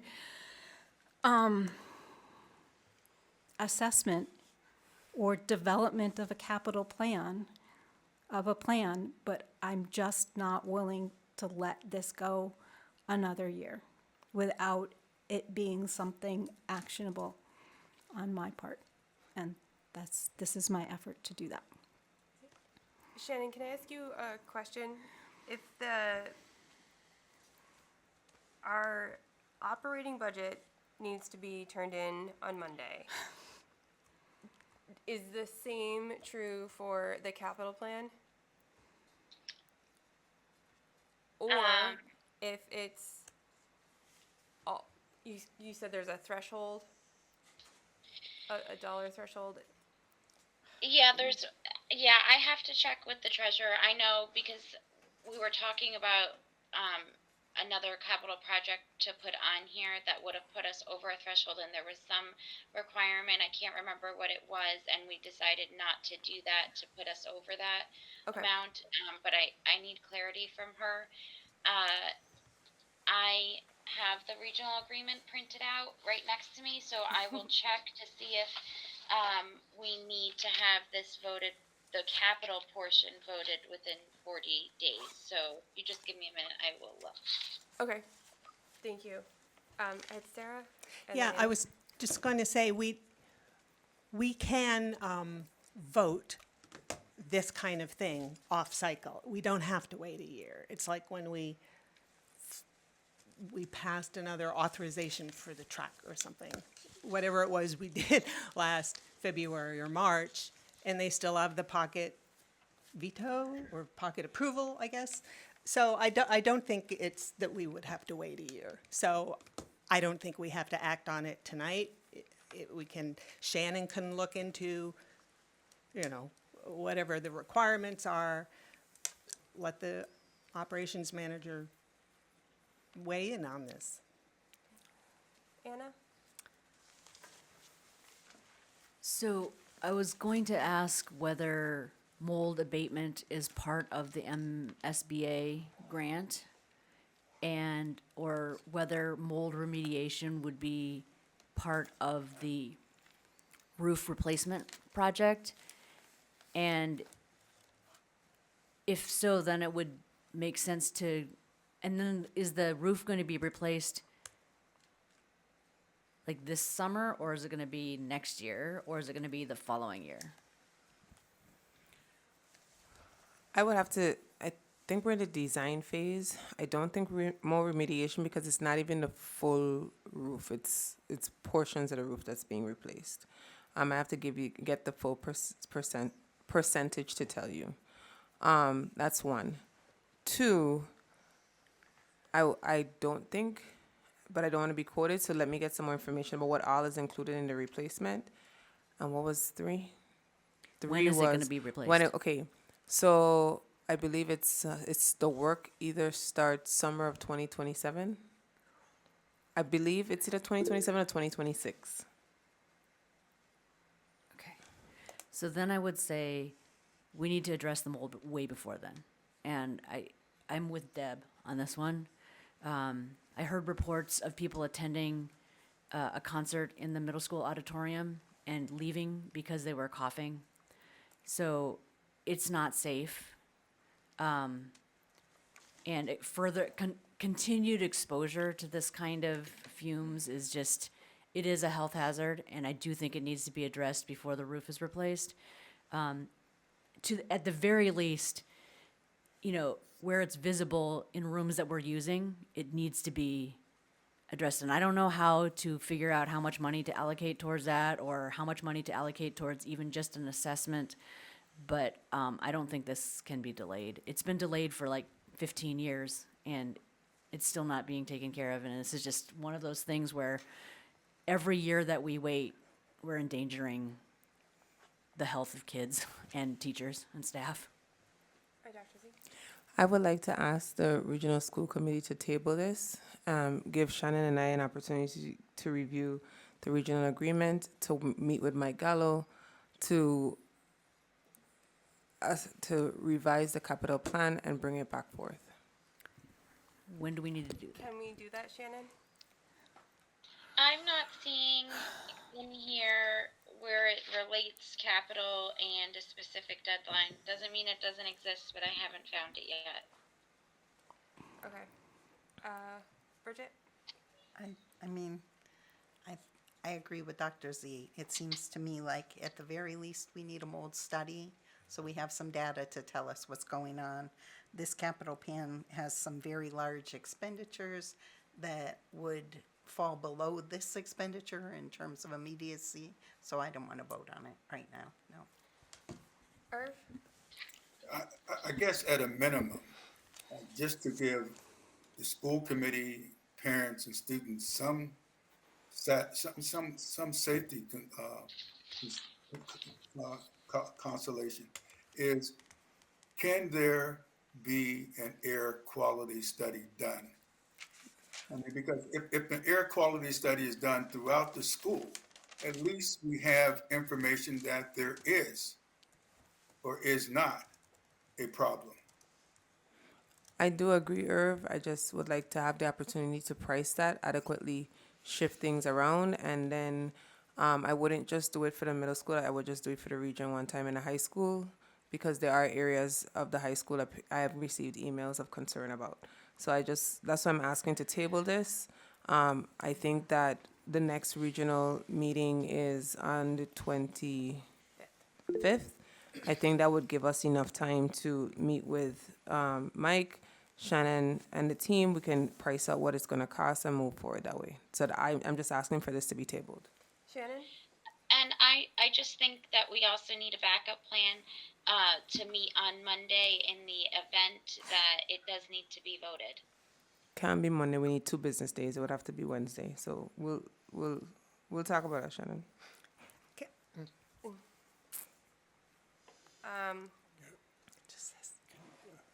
Yep, go ahead, William. Can we not add a second capital plan if we needed to later?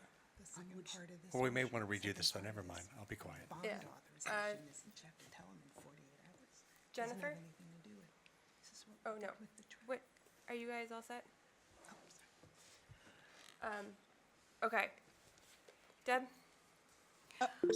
I didn't pull I did pull the $500,000 out of the air, but the reason it's $500,000 is our community and members of the school committee made a plea to the Amherst Town Council to reduce an appropriation for $1 million for the roads and sidewalks back in November, because they were advocating for the schools. And Amherst Town Council responded appropriately, I think, in creating space for us to request those funds. We have not, and I believe those funds are available, and I believe that it is an appropriate use of those funds. And so I have waited, and I have advocated and requested, as have other people, and I'm not willing, I will be willing, if it is appropriate, to wait a month. My concern is if it has to go to the other towns and they have to conduct an entirely new town meeting to support it, or they pocket authorize it, then you're between a rock and a hard place, right? Are you going to make 3 towns go through that or pocket authorize this request because of the inability of the school committee or me or whoever you want to point a finger to take an action on that money that is sitting there, I believe, waiting for us to ask for it. Jennifer? Yeah, Tillman? I taking to heart the superintendent's request that we delay voting on this. And so I believe the appropriate motion is to postpone. I'm going to move that we postpone both motions to our next meeting. And if the next meeting needs to be called sooner due to timing, then the chair will call a meeting sooner, but I'm just going to move that we postpone both motions to our next meeting. Point of order. Tillman? I believe the correct motion is to move that the motion and any pending amendment be laid on the table. Can you say that again? Laid on the table. Well, The or to motion is- table the motion and any pending amendment. So I made the motion and I'm moving to postpone. That's I looked it up. That's what Robert's rules wants us to do. So I'm sticking with postpone to our next meeting. Next meeting. Okay, I will second that. So now we have to vote on postponing this to our next meeting, and like Jennifer said, if, over the weekend, we can figure out if that has to be an immediate meeting, or we can wait till the 25th. I will let you all know as soon as I can. Okay. Can I just read this statement? It says, no later than 40 days prior to the earliest date on which the business session of the annual town meeting of any member town is to be held, but not later than March 31st, the committee shall adopt an operating and maintenance budget for the next fiscal year, itemized as follows. And then it says instruction, instructional support, operational support, debt, parentheses, not passed as town debt exclusion, end parentheses, and other programs. So I'm wondering because Shannon, could you read the part that says no later than March 31st and go slow?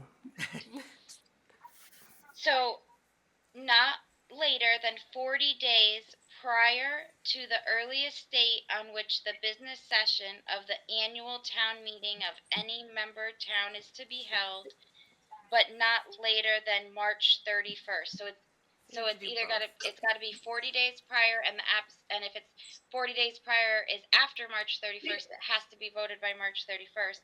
And it says the committee shall adopt an operating and maintenance budget for the next fiscal year. Okay, so we have until Wednesday. Monday. Monday. Because Monday is 40 days before the Shutesbury and Leverett town meeting. Sarah? I'm going to repeat, we can vote a bond authorization at any time. We don't have to do this now. I mean, the second part of the motion, or the second motion, would be that within 48 hours of voting on this bond authorization, the boards of selectmen would be notified. Yes, I mean, that notification but we- has to occur 40 days before town meeting. Only if we did this, Okay. okay. Jennifer? I withdraw my motion to postpone. Okay.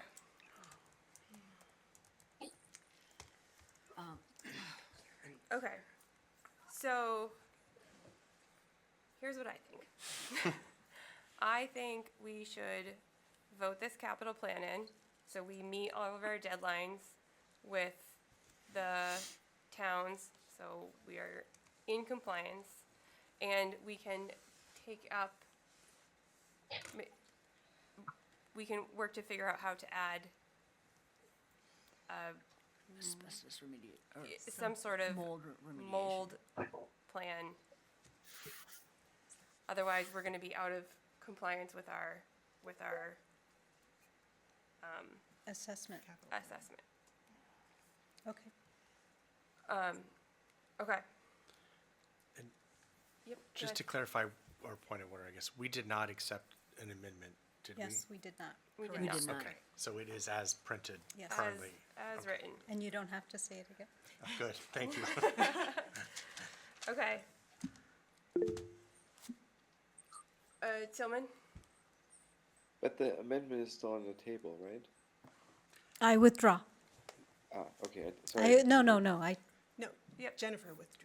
Jennifer withdrew it. No, she withdrew the tabling. Right. You Jennifer withdrew the suggested, but training. no one. That's I why. Deb, withdrawn you withdraw your yours. amendment. I withdraw my amendment request. Okay.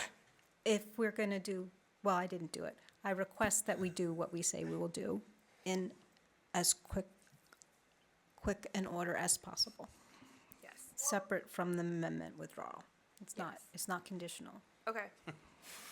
Thank you. All right. We are now voting on our FY26 capital plan. Jennifer, Yes. Tillman, Yes. Irv, Yes. Deb,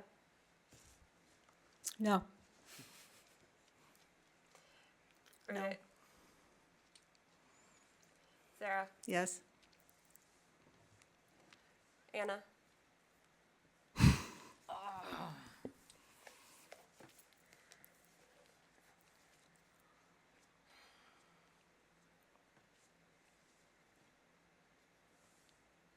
I'm gonna vote yes. William, Yes. and Sarah Best, yes. So we have a FY capital plan with 7 to 2 no's. Okay, There's another motion. and still. now we need our second motion. Yep. You wanna read it? Hold on.